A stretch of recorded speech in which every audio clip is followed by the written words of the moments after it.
10 साल इनका कार्यकाल देख लिया, किस प्रकार से बेरोजगारी बढ़ी है, किस प्रकार से ट्रिपल पी के नाम पे एक आम आदमी को परेशान करने का काम किया, किस प्रकार से इन्होंने गरीब व्यक्ति के राशन कार्ड काटने का काम किया, किस प्रकार से बेरोजगारी फैलाने का काम किया। इस हद तक इन्होंने बेरोजगारी फैला दी हरियाणा में कि पीएचडी, एमएससी, एमफिल किए हुए एक युवा को मजबूरन ग्रुप डी की नौकरी ज्वाइन करनी पड़ी। अब हम सबको मिलके ऐसी नकारा और निकम्मी सरकार को सत्ता से बाहर करना है और कांग्रेस की सरकार बनानी है।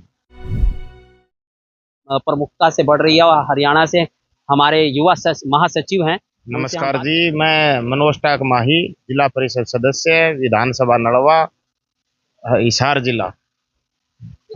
हिसार में किस तरह के राजनीतिक समीकरण सामने आ रहे हैं? आप लोग वहाँ जमीन ऐसा है जी, अब की बार हरियाणा में कांग्रेस की सरकार बनने जा रही है। जिस प्रकार से इन्होंने आनंद फानंद में पहले 20 दिन पहले इन्होंने चुनाव करवाने की घोषणा कर दी एकदम से, तो इनको एक डर सता रहा था। जिस प्रकार से दीपेंद्र हुड्डा जी के कार्यक्रम चल रहे थे, हरियाणा मांगे हिसाब, और जनता को जागरूक कर रहे थे, इन्होंने क्या किया, 20 दिन पहले ही चुनाव की घोषणा कर दी। और अब इनको ये महसूस हो रहा है कि इनके जो पैर के नीचे की जमीन है वो खिसक रही है।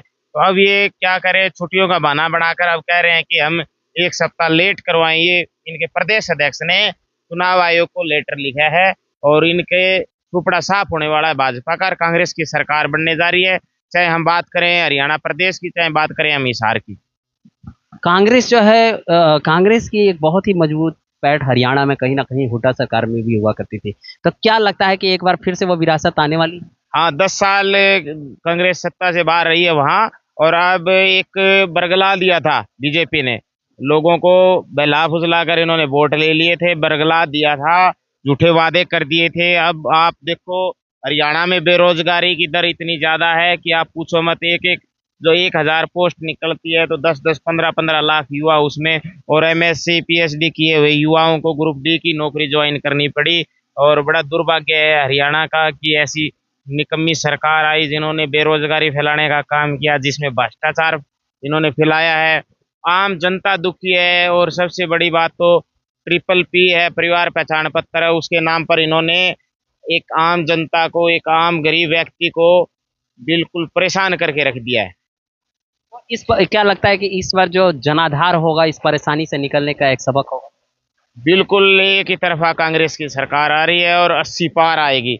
90 में से 80 सीट जीतकर कांग्रेस अपनी सरकार बनाने जा रही है।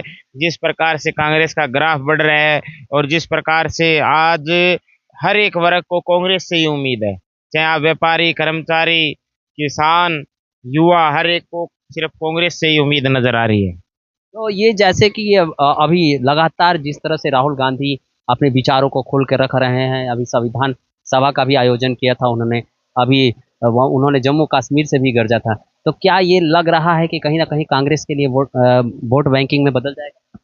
ऐसा है जी, देखो, राहुल गांधी जी एक ऐसे योद्धा है जिन्होंने एक ऐसे समय में हर एक आम जन की आवाज उठाने का काम किया। जिस प्रकार से भगत सिंह और जो हमारे देश के शहीद हुए हैं, महापुरुष हुए, उन्होंने अंग्रेजों के साथ लड़ाई लड़ी थी, उसी प्रकार से राहुल गांधी जी ने इतनी लड़ाई लड़ी है। एक ऐसा युवा जिसके अपने छोटी उम्र में जिसने अपनी दादी को खो दिया था, जिसने अपने पिताजी को खो दिया था, और वो युवा इस कदर लड़ाई लड़ी है उसने कि वो काबिल तारीफ है। और इतिहास के पन्नों में ये चीज दर्ज होगी कि किस प्रकार से जब तानाशाही हावी थी, चरम पे थी, तो किस प्रकार से राहुल गांधी जी ने ऐसे लोगों के खिलाफ लड़ाई लड़ी और जीत भी हासिल की।